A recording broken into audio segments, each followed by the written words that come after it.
Hey everyone, Kane here, and in this video we're gonna talk about staying behind in Nore once more, and events and rewards and all that kind of stuff. But before that, I have to let you know I have messed around or fiddled around with the settings of my microphone, so my voice can sound different. Perhaps sometimes it can cut off. So do let me know in the comments down below if the changes are better or for worse, because I did kind of break my headphones. I accidentally stepped on one side, so I can't really put them on and test it to, I suppose, the full extent. I only have earphones, and usually they don't really sound as good as the headphones can do. So, what do I want to talk about in this video? So, as you know, I am staying behind in Nor when majority of the people go to site, they go to Drake, and I am left as one of the few top ranks in my server.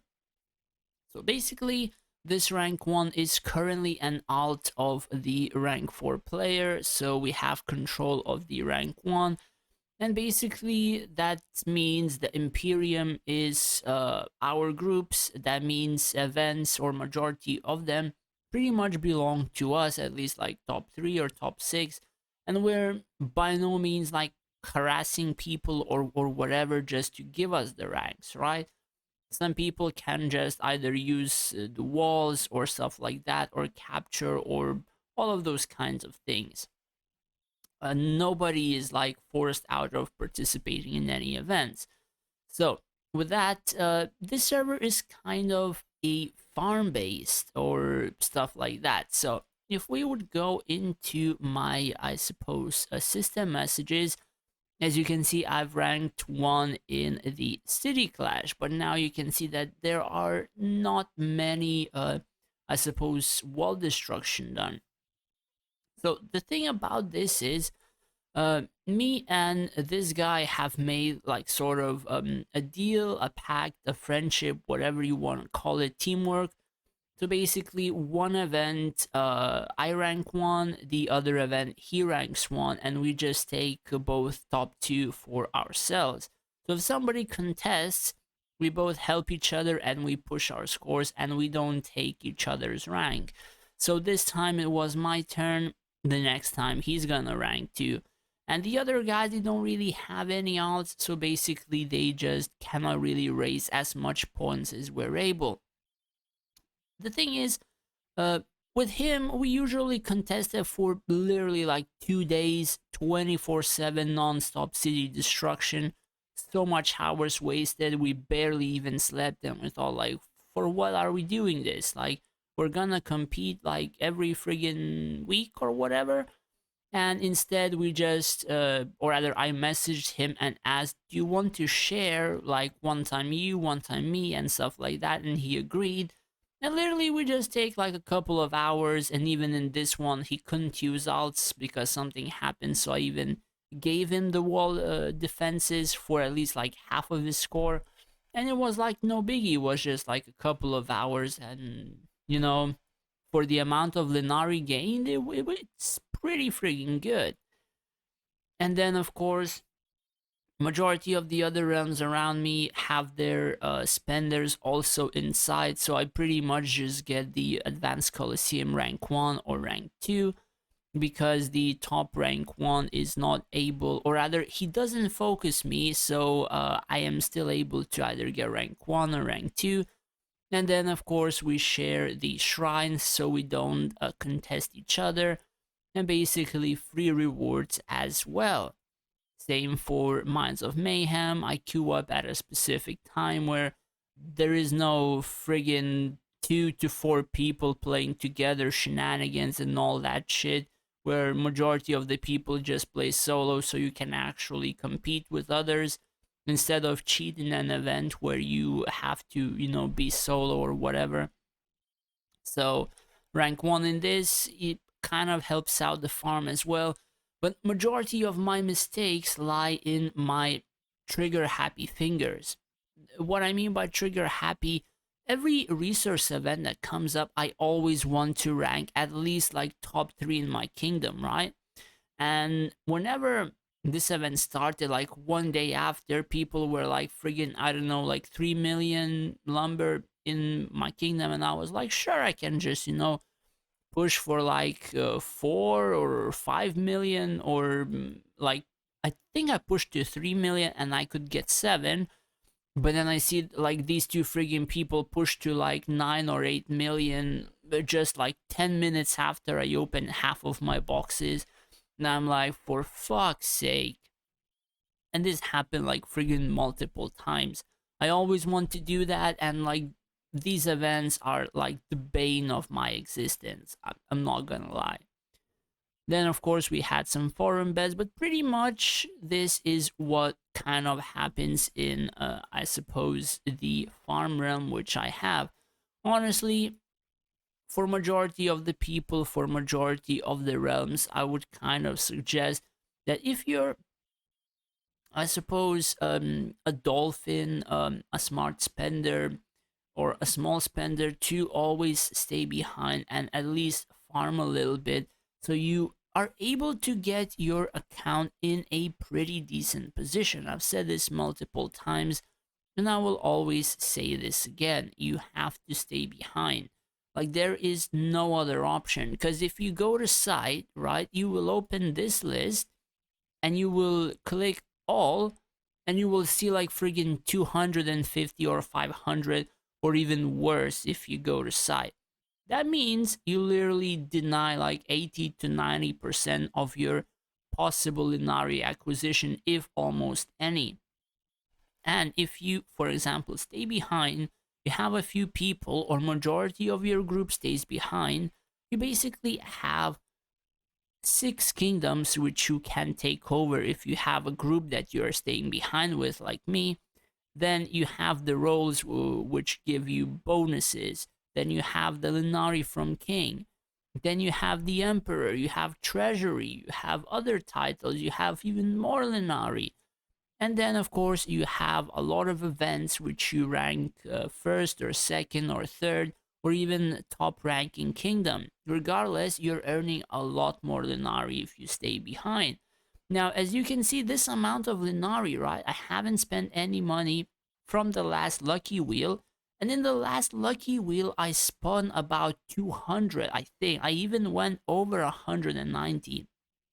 So, as you can see, in about, a little over like 2 weeks, like 2.5 weeks, I made about 28,000 Linari just from ranking like 1 to 2 in majority of events.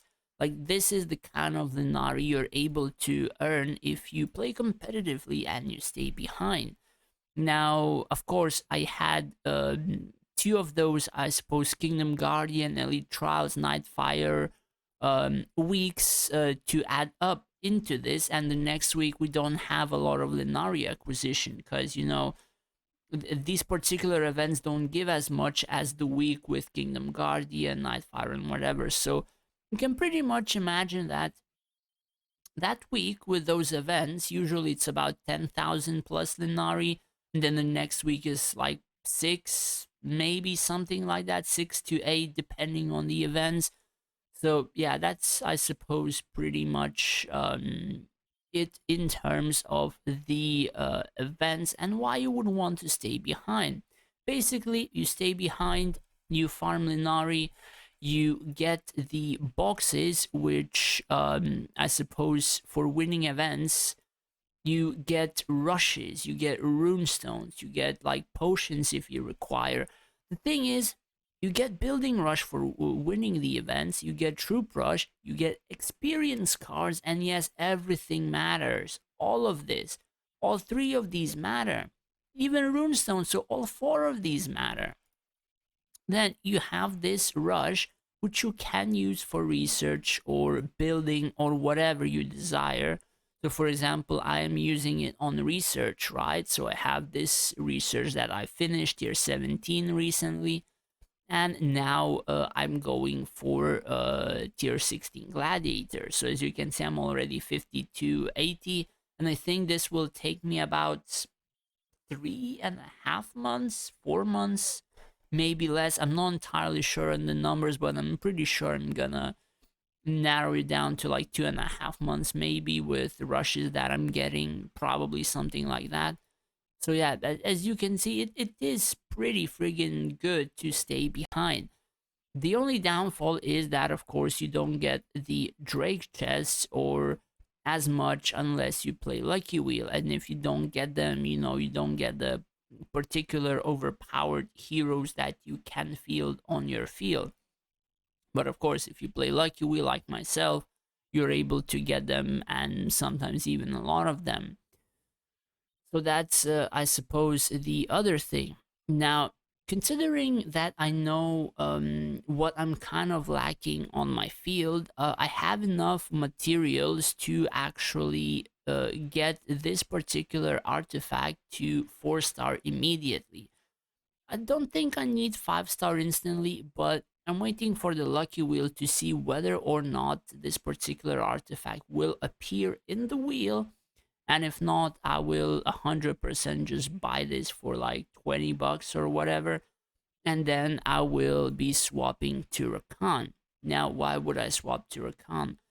As much as this race is actually fun to play, it's actually not. So after the, I suppose, update, the skeletons started falling rather quite quickly. So tier 19s are tanking the same as tier 18s right now. Uh, and the thing is, my tier 18s are tanking like tier 17s or 16s. Uh, so, like, it's becoming frigging crazy. I'm not even sure whether or not this had such a huge impact. Like, this is a max of 10%.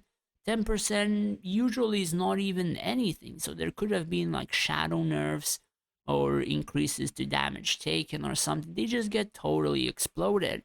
Or it could have been that the enemy crit rate reduction had been nerfed, had been tampered with, or bugged, or stuff like that. Who knows what happens? Like, their coding could be so potato or spaghetti that literally anything can happen. So personally, I want to go back to Rakan. I want to play the race that I've always played. I want to play the race which I was always OP at, though I'm not entirely sure whether or not I will lag and literally like lose most of the matches anyway.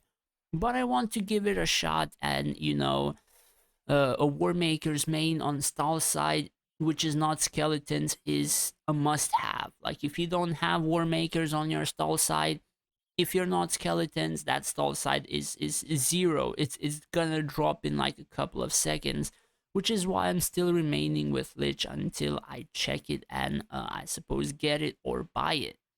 So that is, I suppose, my future plan. I think I have majority of the other stuff covered except the level 7 gladiators. I have the prisms, I have the level of the prisms, I have the heroes, I have the equipment, I have literally everything, I suppose, except the additional covenant for them. I've even, one moment, I even have covenant for both the skeletons and the archers. So the archers don't have like incredibly powerful secondary bonuses, right? So I have accuracy, crit rate, both of which somewhat can use. So this is like half-ish okay. Then I have another with physical damage and crit damage. This is pretty good. It reduces damage taken, which means my archers or Akan archers are not gonna get one-shotted by stuff like Avril. Then I have increasing healing efficacy when receiving it. It's okay. Attack and crit damage is all pretty good. And then I have reduced magic damage taken by a pretty decent percent. And then also physical and crit damage, which is also very welcome. So if people are wondering what my stats kind of look like as Rakan, I might as well show you, and then you can more or less predict that they can be a little bit better. So, Blade Masters. So if I swap the percentages of the gears, they can be about 4.5, 4.6 million HP, which is pretty friggin' crazy considering that they have pretty decent resistances, huge enemy crit rate reduction, and somewhat decent evade chance. And when it comes to the archers, they would have like 4.1 ish million attack, which is crazy, at least at my own stage. Then, like 200% accuracy, 3 attacks per second almost. And I'm almost done with the research, so this would be like 75 to 80% crit.